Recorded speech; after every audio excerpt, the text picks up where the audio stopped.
Hiya, it's the 21st of August and I thought I'd do another update on the garden. We've actually managed to have a little bit of sun, even though every weekend's been rainy, we've had quite a bit of sun. So a few more things that we've cropped and a few more flowers starting to come out. I thought we'd start at the other end, so this is down at the patio by the house. We've got some little dahlias, geraniums, this lovely pot of miniature dahlias. And then some flowers down this end as well. So another dahlia, always dahlias, some rudbeckias in the back, I think some zinnias. This is our standard herb bed that we take about one sprig of rosemary from every year, a little bit of sage. Don't think we've ever used the oregano. And then round on this side, these are some of the patio pots. So some of these cosmoses that we put in everywhere are starting to come up. Lobelia is still looking nice at the back, some more rudbeckias, and our Acer is still looking really nice. Working our way up, these are the courgette plants. Actually not too many on there at the moment, but I'll show you in a sec. That's because we've just cropped an absolute load of courgettes. We went away for a weekend and came back and there were far too many, so I think we'll be making even more courgette fritters and courgette pakoras into the future. A few just empty pots here where we've taken things out, some potatoes and stuff. This is a potato still to be cropped. This is a sad little hanging basket with the last of the lobelia and some tiny little cherry tomatoes, so we're still getting some of those, but not too many. Into this veg bed. My battle with the caterpillars, I think I've won, and now I've got to worry about this broccoli now outcompeting the leeks for space. So we've got broccoli and leeks. This is where all our onions were, so we actually cropped the onions a little while back. Hi, just checking in on the 4th of August, and we've just completed our big onion harvest for this year. So we've been taking these out of this bed over here where we had all the onions. You might remember from other videos they were kind of all laying over flat, and now they're over here. Here's Frank getting in the way, and we've got some little ones there, and then the rest of them, they're all threaded through this kind of wire shelf, and then we're going to put these into the shed to dry out over the next couple of weeks, and then they'll all go nice and brown.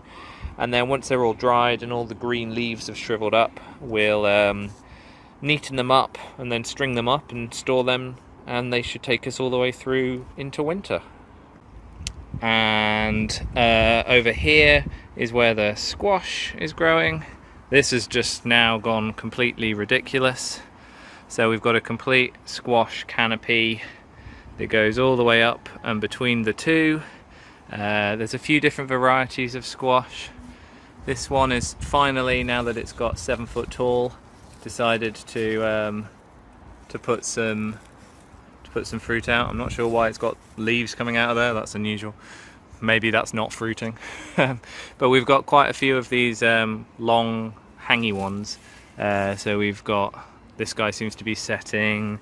This guy here, down here, is doing well. This one's been there a while and is starting to go orange, which means it will be ready to harvest soon. Just need the end to go orange as well. In the background here, I work my way through. This guy is a spaghetti squash. He's now about the size of my head. He's the only squash off this plant, but he's I guess because of that he's getting all the nutrients and he's doing well. But yeah, it's been quite fun having this, especially with all these long, funny, silly squash growing down from the top. Hopefully this one will go and we'll get a nice long one as well. And then yeah, if I come down here, here's some stuff that we've just cropped today. So here's the huge amounts of courgette.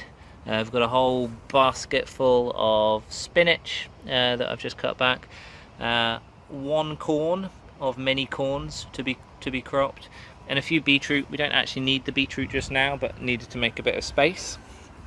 So this is where we pulled the beetroot out from, and because we plant them There's these little clusters. Sometimes one of them takes up too much room and stops the others growing. So we've taken some of the big ones out, and now some of these little guys should have a bit more room and a bit of a chance to grow. Still got a bit of lettuce on the left, although you can see it's starting to bolt, so we won't have too much more of that. Some more of this everlasting spinach in the middle. I think it's everlasting.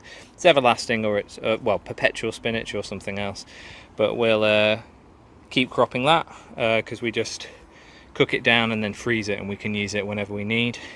Here's our massive corn. So you can see we've still got some more corns ready to go, like this guy. Should be a good one. Goes a little funny at the ends, but I think that's just because of the weather. But further down it's all fine. So yeah, quite a few corns left to get. And then round here, the last of my lettuces, another bolting, wandering lettuce. I might need to plant some more. And some parsley, which was actually the only herb we managed to grow. Coriander didn't. Oh, I say that, and that looks like a little bit of coriander there. So maybe some coriander did survive. But basil just wasn't having it, it was too wet. In the background you can see some tomatoes, so we'll go around to those. This is like the tomato alley. So starting at this end, tigerellas, these have been the first ones to go. They're like a salad tomato. You can see some have just split a little, so clearly I've not been watering them consistently enough, but they're still fine to eat. We just cut around that, as long as the split isn't too deep. Quick update on the 15th of August. Just had to crop a few tomatoes because they're all super ripe and we need to get them in the fridge before they go over and fall off. Coming over here, these are a plum tomato. I can't remember the exact type. Romas. It's just starting to go orange, the first one. These look really nice and healthy. They've been... I was worried they'd get kind of like end rot, but they haven't. They're looking really good. So a couple of those, another potato to crop, and then this is some more, I think, plum tomatoes. I can't remember exactly what type, but they look plummish. These have gone a bit speckly. I'm not as convinced about the condition of these, but they haven't even started to pretend to ripen, so we'll see if they just need more sun. And then over here, these ones in these little papery cases, these are tomatillos. So these are like the green, like Mexican tomato, and they're starting to burst out, so that means that they're pretty much ready to go. Just need to wait until we've got enough to be able to make a meal from.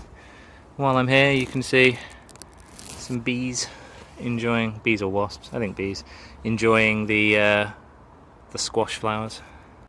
I guess I glossed over it, but there's here in this bed just an absolute tangled mess of rocket.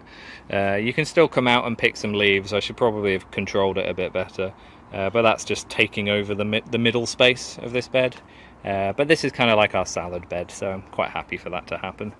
Back over this way, this is where dahlias are now starting to come out. So Kaylee obviously loves her dahlias. We've got this type, not too sure. This one here, it's called Cafe au Lait. This one's pretty big. Just started flowering and started putting out a few flowers, so that looks nice. We quite enjoyed these gladioli actually. They've been good, but relatively short-lived. They were all dying away quite quickly. I thought they'd be around a bit longer. Another dahlia here. A bit like the one down at the other end, but orange. And there's obviously a few more like this, just starting to bud. Hopefully we'll get those soon. Just through here in the shed you can see where all the onions are drying. So this is our onion storage. They probably need about another week. You can just see on this one it's still just a little bit green, so we'll give that about another week to dry out, and then we'll just clean them up a little, get rid of some of the soil off them, trim the roots, and then thread them. Also, while we're here, you can see at the back there we've got some wires. I've now kitted this out with solar power, so we have lights. They don't make a difference in the daytime, but useful for winter, so we'll have lights here, and then I'll also run that through to the summer house as well. So some shed improvements as well as we're going.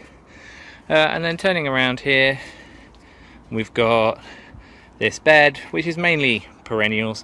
apart from like, well, I'm not sure if Rudbeckias are perennials or not. They never grow back for us, but maybe they're meant to be. And some of the Rudbeckias and Cosmos that we've put in here are now starting to get very tall, but still no flowers, but maybe soon. But lots of different things I've been through before, I think. So we've got Echinaceas, Rudbeckias. Not too sure what these little ones at the front are, but they seem to have done a big second bloom, and they're looking good. And our rose is now looking really happy. It's putting out all these little clusters of flowers, like here you can see just loads and loads of buds. It's never done that while it was in the pot, so it seems a bit happier now that it's in the ground. I think we're going to have to figure out how to prune roses, but that's something for the future. So yeah, so that's the flower bed and the garden in general. Oh, I didn't mention, just here, where we took all the onions out, we've tried to plant some carrots. So we've put some specific like fast growing early carrots in, which theoretically should work, and we should be able to get them at Christmas, but or before, but they're just not germinating. We saw a few little seeds come up, not seeds, whatever, seedlings come up, but they've disappeared. So I think we've got something that's eating all our little carrot seedlings as soon as they appear. Just really struggling with carrots, but never mind, that's one thing out of everything. Our leeks are still looking good, and like I say, our broccoli is now beaten the caterpillars, and so I think it's going to survive through till winter, and we should get some good purple sprouting broccoli next year. So I think that's about everything. I guess we've still got all the way through till the end of September at least for the squash, and depending on how the weather goes, we've got a few more bits and pieces we still left to crop. So hopefully we've still got a good few months left of harvesting from the garden. And obviously the dahlias, which you can just see over my shoulder, they're only just starting to come out, so we should get those through until October or so, and they're always nice to have in the garden. Cool, catch you again soon.